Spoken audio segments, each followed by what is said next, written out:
The Mill Creek murders. The investigation began with a dog that refused to leave the riverbank. Early one Sunday morning, a man walking his Labrador along Mill Creek noticed the dog barking relentlessly at a patch of reeds near the water.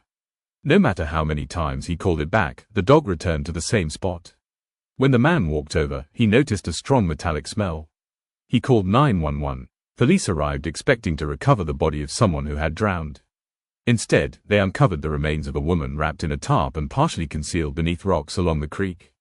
She was identified as a 29-year-old restaurant manager who had disappeared almost a year earlier after leaving work just after midnight. Her car had been found the next morning in a grocery store parking lot only 5 miles away. At the time, detectives believed she had been abducted.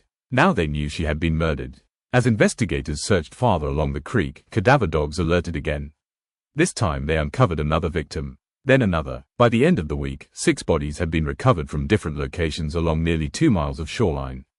The victims had disappeared over a period of almost 8 years. 3 women, 3 men, a bartender, a mechanic, a nursing student, a delivery driver, a bank employee, a recently retired school principal. They had no connection to one another. No shared employer, no shared neighborhood, nothing. The medical examiner discovered one disturbing similarity. Every victim had died within hours of disappearing. None had been killed where they were found. The creek had simply become the place where someone left them.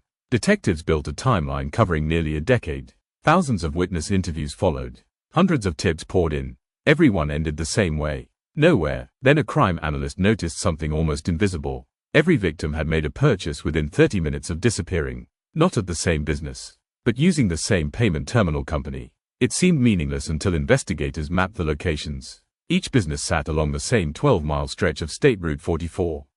The route connected the city to several rural communities. Detectives reviewed traffic cameras from every intersection they could find. Most footage had already been deleted. One warehouse, however, stored recordings for nearly a year. On 3 separate nights connected to different victims, investigators noticed the same dark-colored pickup truck driving behind the victims' vehicles. The truck never appeared beside them, never passed them. It simply stayed several car lengths behind.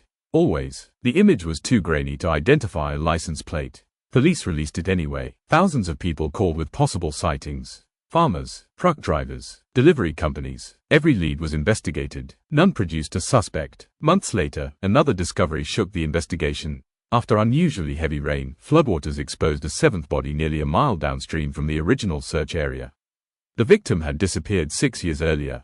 Search teams had walked within feet of the location during the first investigation. The body had remained hidden beneath layers of mud until the creek changed course.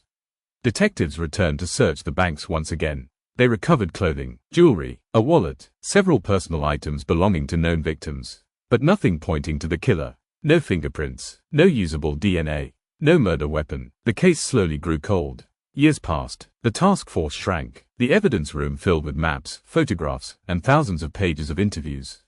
Every anniversary, detectives return to Mill Creek after the spring rains. Not because they expect to catch the killer, but because the water keeps moving. The banks keep eroding, and each time the creek changes its course, there is always the fear that it might reveal another victim. To this day, the Mill Creek murders remain unsolved. Families finally recovered the people they had spent years searching for, but the person responsible has never been identified. Some investigators believe the killer left the bodies along the creek because they knew nature would eventually uncover them. Not all at once, just slowly enough to make sure the investigation never truly ended.